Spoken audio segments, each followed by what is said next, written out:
Welcome to NWA Powerrr. I wish to apologize that this is very late. Admittedly, I forgot. I had stuff to do today and I flat out forgot. Particularly, I forgot also that AEW is now moved to Fridays for the next 5 weeks because of what's going on with the playoffs. So, I'm glad I did remember this because I would have no content today. And that would have pissed me off. So, let's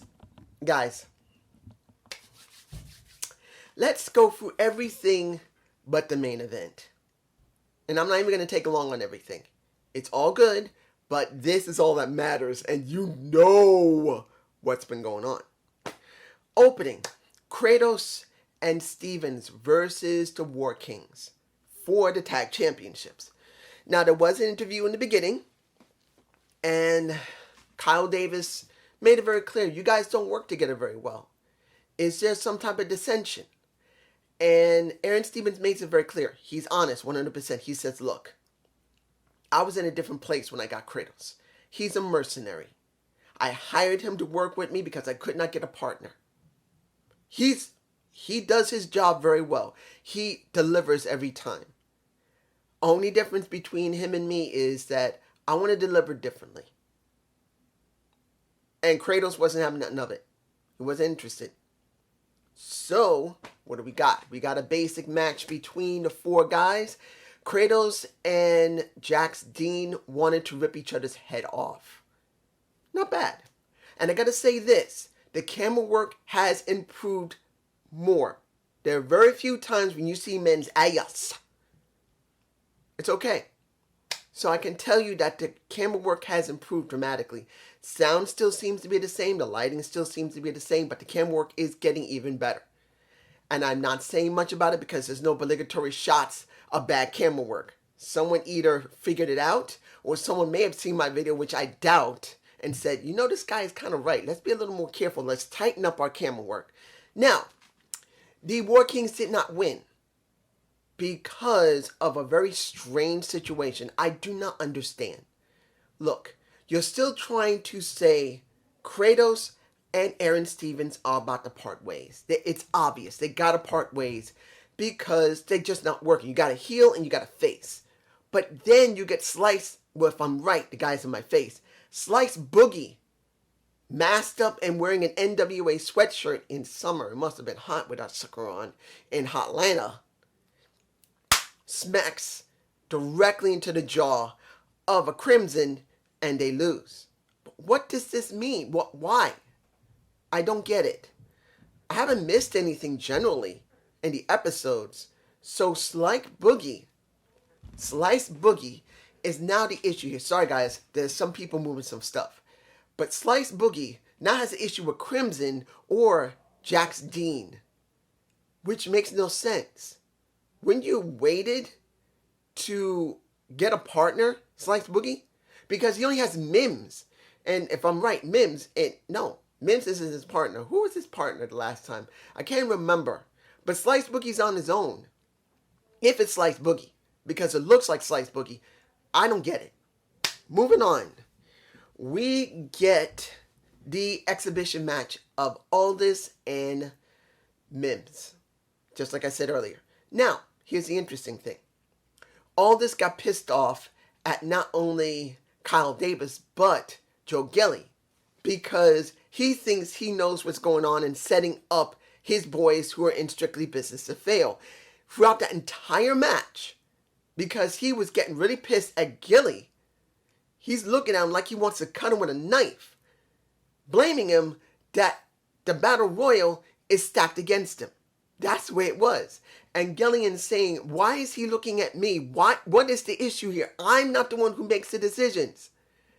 And if you saw the interview, seeing that Nick Aldis was annoyed again by well, the thing that got me, two things.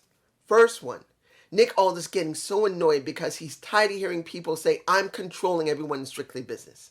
He lays his head on the table saying, ugh. The second one, he's telling a Kyle Davis, dance for me, and he does a little jig. Why?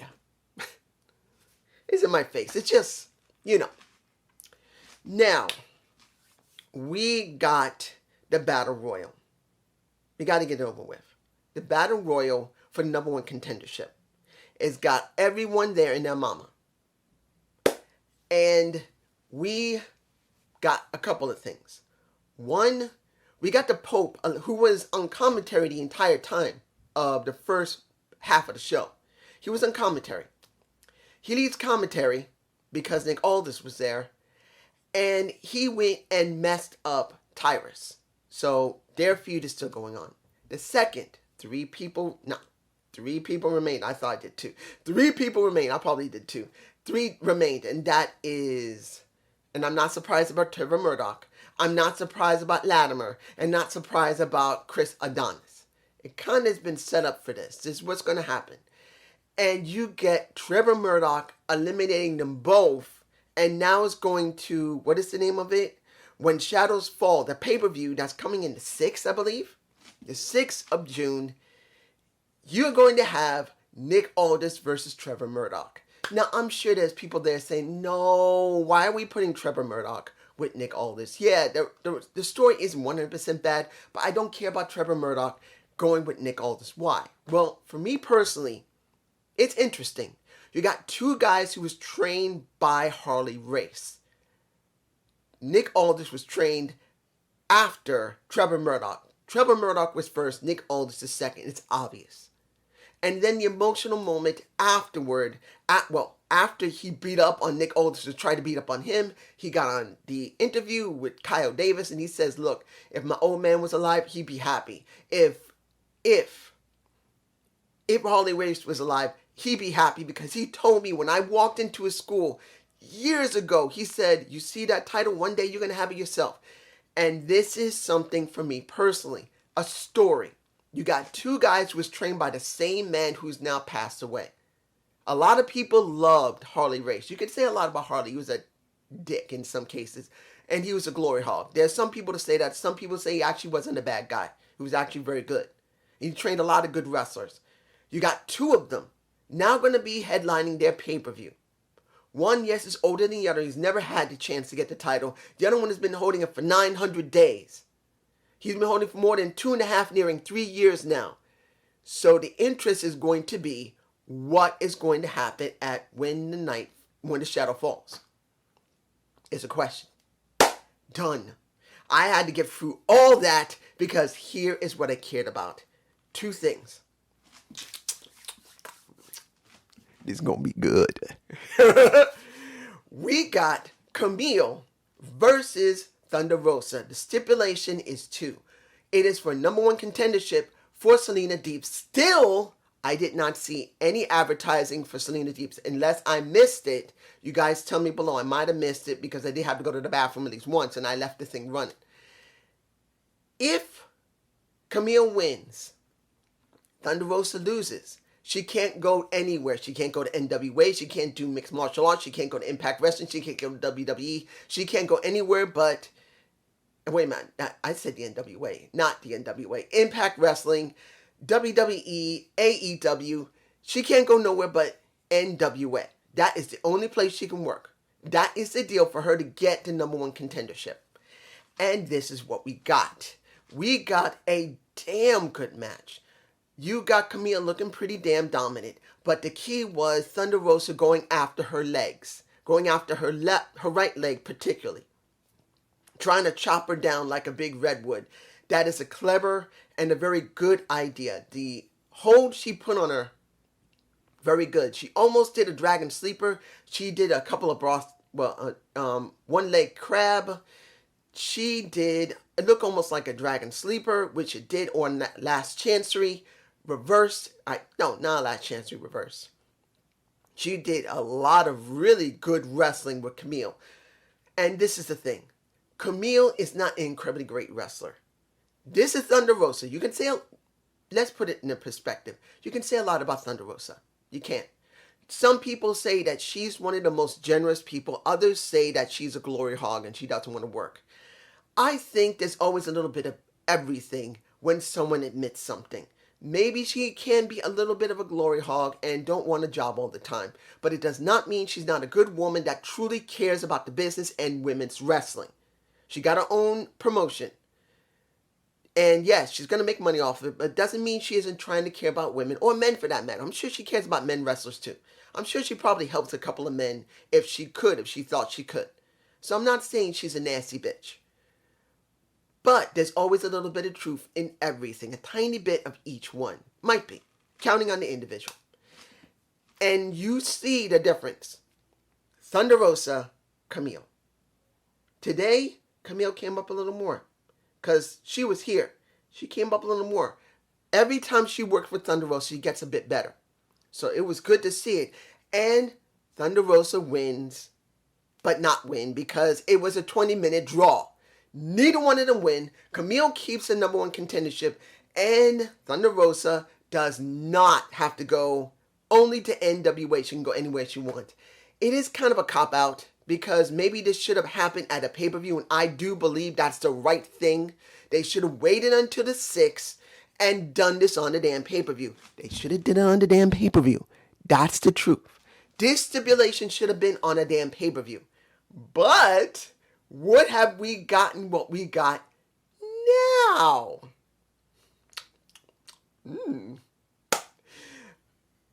We can't peek. Damn it. What happened? This is the thing, if you hadn't seen it yet. During the match, you got Terrence Terrell on one side of the ring. You got Melina on the other side. Terrence Terrell wearing a silver dress, looking damn good. Curvy ass woman. Then you got a Melina wearing black, showing a curvy ass.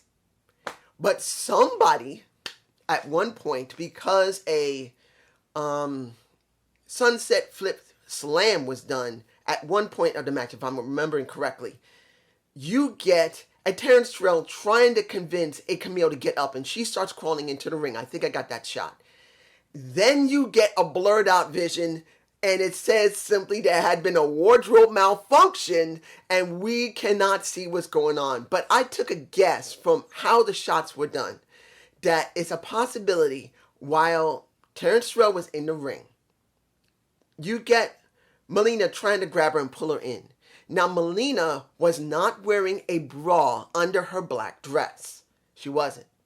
Because when it came down to it, you can see that at one point when she's pulled out of the ring, you could still see the blurred out parts of a Terrence Terrell. Her titties didn't pop out of her top of her silver dress. You see her running and her dress is still holding to her chest. No problem. But once you go around the ring and it was a Velvet Sky who knows, you see them run right past the commentary table that had the Pope and ran by. No one said a damn thing. And you see on the other side, once they're going into the back, a Melina titty hanging and bouncing all over the place because for some reason, Madonna Melina did not give two fucks that her titty popped out of her chest. Something must have happened where she was so caught up in character, or in honesty, really was pissed off at Terrence Terrell and did not care what so freaking ever. She ran around the ring with a titty popped out, and it's her left boobie running after Terrence Terrell. Terrence Terrell is screaming her ass off, and that titty popped out. Unfortunately, there's no way I can catch it unless someone managed to catch it and someone put it online. I'm kind of tempted to try and look. Let's put this in perspective. Was the match great? Damn good. Like I said, Thunderosa, Camille. Camille came up a little bit. I'm not saying she's still at a level of Thunderosa. She's not. She's still a bit green. But her skill has improved to a certain extent now because she's now again faced a Thunderosa. Thunderosa doesn't get the #1 contendership. Camille hasn't changed her position. So unless they're going to keep this up until the 6th, and they're going to have another match, which I don't know if they're going to go there. I don't think they should. They should just let Camille face Selena Deeps and just end it that way. But you can't deny that what's more important of the entire thing is knowing that there was a freaking wardrobe malfunction where Amelina, who seemed to be generally mad for some reason, wasn't paying attention. Either she was caught up in her character or she legitimately was angry at Terrence Terrell, chased her around the ring, her tit popped out, and she got chased all around the ring, and the camera caught it, and they had to blur the entire thing to make sure no one saw it. They couldn't refilm it. It was a one-take thing. They weren't going to redo the match. The crowd saw it. Someone in the crowd had to see her boob pop out. No one was screaming like, oh my gosh, I see titty. No, you didn't hear it. But you know it happened. Was this a good episode? I think it's episode 28. It wasn't bad. It builds into the pay-per-view, but I don't agree with look, I understand they did the Battle Royal now. I understand this is a setup for Trevor Murdoch to go against Nick Aldis. Yes, we've seen it before. They had to set it up, and this is what you got. It was telegraphed, but it's fine. It's not something you can 100% hate. Seeing Camille versus Thunderosa. Great match, but it should have been at the pay-per-view. I'm sorry, guys. If you're still not showing Selena Deeps, and I did not see any advertisement for her. None that she's coming back. It's still blank. And I say this, and I said this on AEW when I saw her. I said this on AEW, and I still say it right now. Fuck AEW, fuck Impact, and kind of fuck NWA. Why could they not? And I said this myself on my AEW review. When a person is able to wrestle again, you can't tell me that a company, a promotion that wants to set up their pay-per-view, which is When Shadows Fall, you can't tell me they cannot insert into a video already produced an extra part. You can. If you got the person to do the production and just Zoom her or do Discord, I don't care. Selena Deeps need to be known on NWA that she's now back. She just defended her title at AEW against Red Velvet. They can insert that before this was even released, because understand, this is pre-recorded. They could have had time from last week, the entire last week. Someone could have easily taken the footage that's going to be aired this week, this Tuesday, could have been edited beforehand and inserted a simple 30-second or 20-second clip of Selena Deeps saying, hey guys, this is Selena Deeps. I am back, and I just defended again the NWA women's title against someone in AEW. Look at this person. She's not bad, but I am the best because I am the NWA champion. How hard is that? Fuck NWA. Because they could have done it. I'm just saying. And I hope you enjoy this Zane's View. I know I don't need to say that it's I am the Zane, but I still say it's Zane's View. This is the beginning for me. Please give me a comment below and watch on my Impact Wrestling and AEW this Friday, because they're not on Wednesday, they're on Friday for the next 5 weeks. Peace.